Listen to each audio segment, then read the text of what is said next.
ଅନ୍ଧାରର ବହଳତା ଭିତରେ ସବୁ ଅସ୍ପଷ୍ଟ ହୋଇଯାଇଥିଲା। ଚତୁର୍ଦିଗରେ ଚଳମାନ ଜୀବନରେ ବିସ୍ତୃତ ବିରତି। ପୁଣି ଧୀରେ ଧୀରେ ଆସିଲା ପ୍ରବାହ ଉଚାଣି ପ୍ରଖର ସ୍ରୋତ। ସବୁ ମିଶିଗଲା। ସ୍ତୂପୀକୃତ ଆବର୍ଜନାକୁ ବୋହି ନେଇ ଆଗେଇ ଗଲା ମହାକାଳ।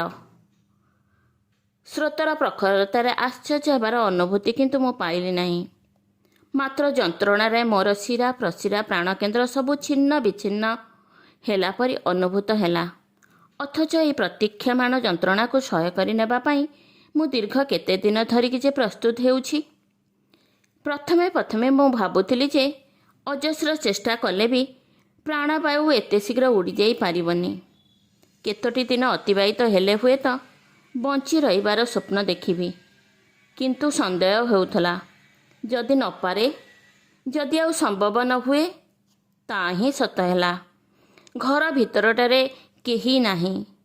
ଫ୍ୟାନ୍ଟା କେବଳ ଯାହା ସାଏଁ ସାଏଁ ଗର୍ଜୁଛି। ମୁଁ ଶୋଇଯାଆନ୍ତି ଗଭୀର ଏକ ନିଶାରେ। ଯଦି ଶୋଇପାରନ୍ତି, ନା, ତାହା ସମ୍ଭବ ନୁହେଁ। ଜାଣିବି ମୁଁ ଲମ୍ବ ହୋଇ ଶୋଇବାର ଛଳନା କରୁଛି। ଏପରି ଛଳନାରେ ଶୋଇ ରହିବାର କେତେ ଯେ ଅଭିନୟ ମୁଁ କରିଛି। ମୋର ଜୀବନ ଭିତରେ ଠିକଣା ନାହିଁ। ଏମିତି ଭାବରେ ସବୁ ଶେଷ ହୋଇଯାଇଛି ଜାଣି ଅଜଣା ଅପରିଚିତ ଭଳି ନିଜକୁ ଆବିଷ୍କାର କରୁଥିଲି ମୁଁ। ସବୁକିଛି କରିହୁଏ, ନିଜକୁ ଚିହ୍ନିପାରିବା ସବୁ ପରିସ୍ଥିତିରେ ସମ୍ଭବ ହୁଏ ନା। ମୋର କ'ଣ ଯେ ଦରକାର ମୁଁ ନିଜେ ବୁଝିପାରେ ନା। ଘରଟିଏ ଦରକାର ଥିଲା। ମୁଁ ଘର ପାଇଥିଲି। ପିଲା ମଧ୍ୟ ସଂସାରକୁ ଆଣିଥିଲି। ଆଉ ମୋ ରୁଚିକୁ ଚାହିଁ ତାଙ୍କର ଚେହେରା, ବ୍ୟବହାର, ମାସିକ ଆୟ ମଧ୍ୟ ଥିଲା। ତଥାପି ସବୁ ଶେଷ, ଅଭାବ ହୋଇଗଲା। ଭିତରେ ଭିତରେ ଗୋଟେ ହତାଶା, ଗୋଟିଏ ନିଃସଙ୍ଗତା ମୋତେ ତିଳ ତିଳ କରି ଦଗ୍ଧ କରି ପକାଉଛି। ସମସ୍ତେ ଯେମିତି ଏକ ଅଦୃଶ୍ୟ ଚେତନାର ଇଙ୍ଗିତରେ ଠିକ୍ ଭାବରେ ଘଣ୍ଟା ଘଣ୍ଟା ଧରି ଚାଲୁଛନ୍ତି, କାମ କରୁଛନ୍ତି, ଆଗେଇ ଯିବା ପାଇଁ ପ୍ରତି ମୁହୂର୍ତ୍ତରେ ପ୍ରସ୍ତୁତ ହେଉଛନ୍ତି।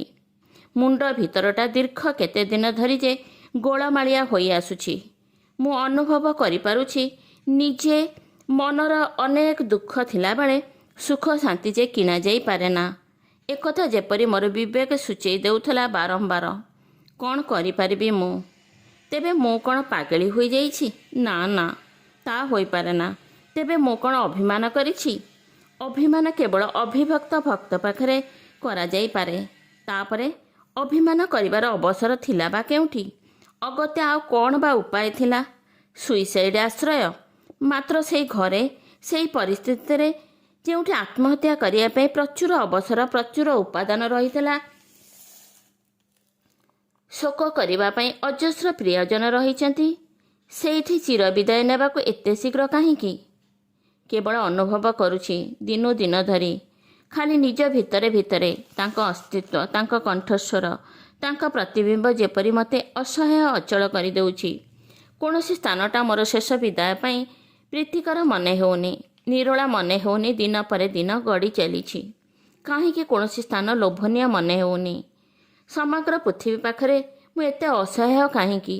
ତେବେ କ'ଣ ମୋର କିଛି ମସ୍ତିଷ୍କ ବିକୃତି ଦେଖାଦେଇଛି? ଧନ୍ୟବାଦ।